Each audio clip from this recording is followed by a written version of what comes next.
Because my dad was very, like, not a good guy. He was very abusive. I was so mad at him, but I didn't want to admit it. The real wake-up call was, like, when my sister's like, when did you start acting like your dad? I was like, oh.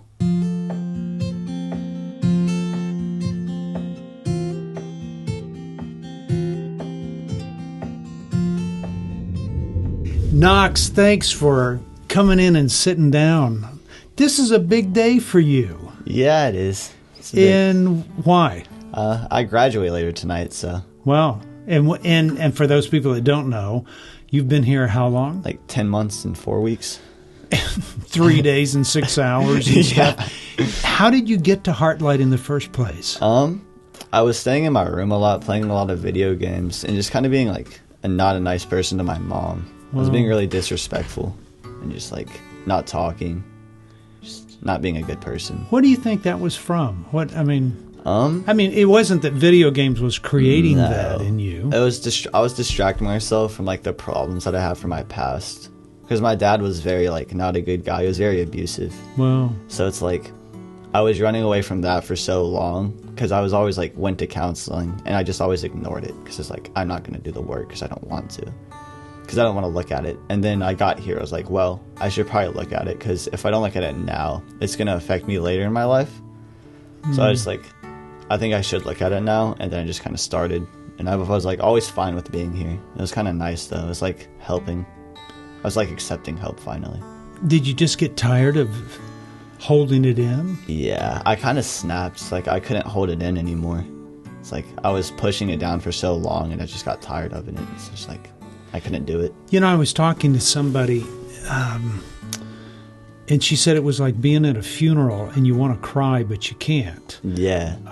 That you're ready to explode but you just can't. Do you think your escape was the video games because it took you to another place? Because that was hardly the problem. Yeah, I think it was just nice not thinking about things. Yeah. Like just like distracting myself from like reality. Well, who wouldn't want to be? I mean, when you've had an abusive dad, who wouldn't want to get away from those thoughts and stuff? Yeah. It was just like, I was so mad at him, but I didn't want to admit it. Because I feel like if I was angry, I'd be like my dad. And I was trying so hard not to be my dad. And so in that like form, I was just like, in a way, not trying to be him, but in that same way, I was being my dad. Wow. Like starting to act like him. So you started to see him in you a little bit. The real wake-up call was like when my sister's like, when did you start acting like your dad? I was like, oh. That was like a month before I got sent here, and that was like, that hurt a lot. I was really surprised. Wow. Wow. Did your mom see that?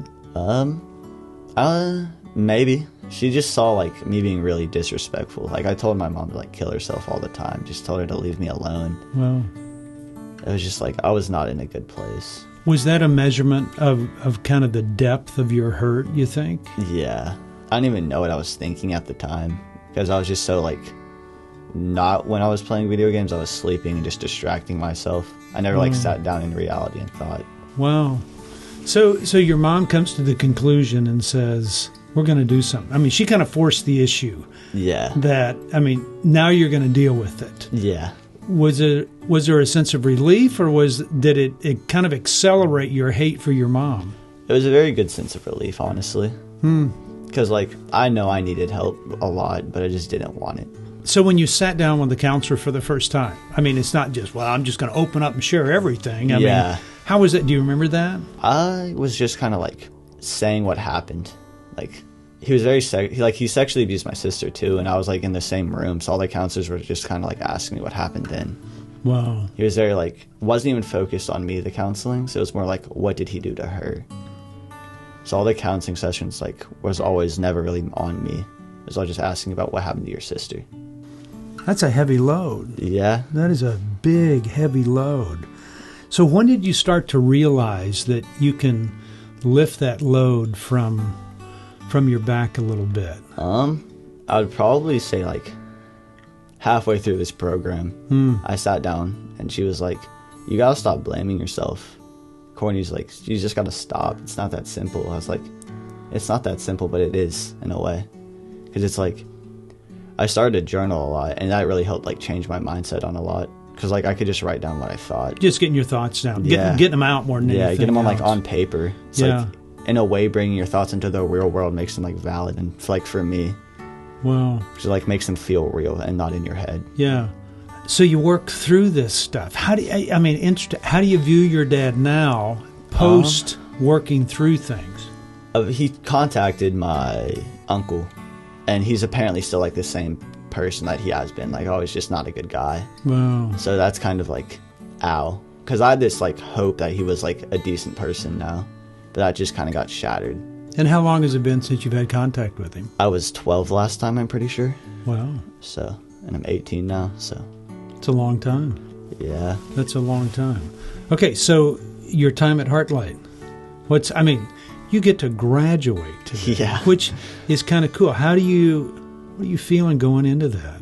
I'm really sad. Like, I don't want to leave. Like, all my friends here, they're like really good friends, and it's like leaving my counselor, which is really hard to do. Yeah. So, but I know it's like good, but it's just kind of sad. Is it sad that you're leaving, or scary about what you're going back to? I think it's both, honestly. Wow. Because like my friends aren't the friends I have here back at home. I think a bunch of my friends back home are just like fake. Yeah. Like not good friends.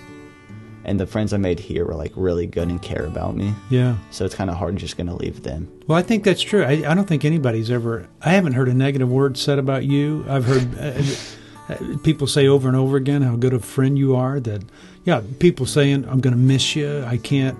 Yeah, even Courtney, your counselor, saying, I don't want him to leave. I just enjoy. I mean, isn't that neat that a counselor that really enjoys spending time with somebody, helping them through those things? Yeah, it's very it's a really good feeling. It's like kind of like supportive, but like good. I think it's kind of interesting that we take all these kids that isolate and have a tough time in relationships, and all of them that are, oh, you bad kids. Even though I've never met a bad kid. But isn't it funny that evidently all these bad kids, we bring them to one place and they learn about the value and the depth of relationships? It's really weird. Like when I first got here, I was this quiet kid that didn't really talk. And I can't shut up. I mean, yeah. I mean, but you have good relationships with people around you and stuff. So it's like fun to talk and hang out with people. Wow. Okay, so you look back on your mom's, decision to send you here. Yeah. When you look back at it now, what do you think that's done for you?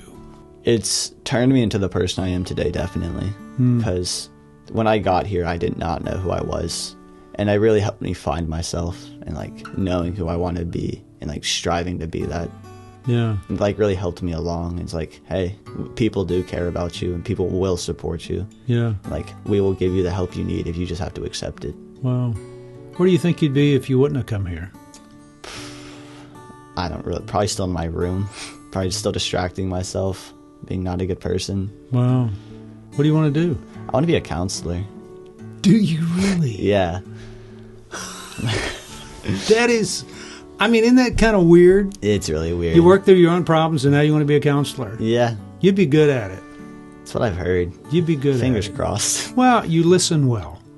You spend a lot of time listening, and a good counselor is somebody who listens more than they talk. Yeah. And I think you would have some insights into helping other young men and young women deal with what they've gone through in life as well. Yeah. It's I never really knew what I wanted to do. I was like, counseling seems pretty fun. So wow. We'll see. Well, I tell you what, get out of school and we'll hire you back here. That's the plan, hopefully. That'd be great. That'd be great. Well, thanks for sharing your heart and stuff. Thank you. And again, congratulations on graduation. That is so cool. Thank you. That's so cool. You bet.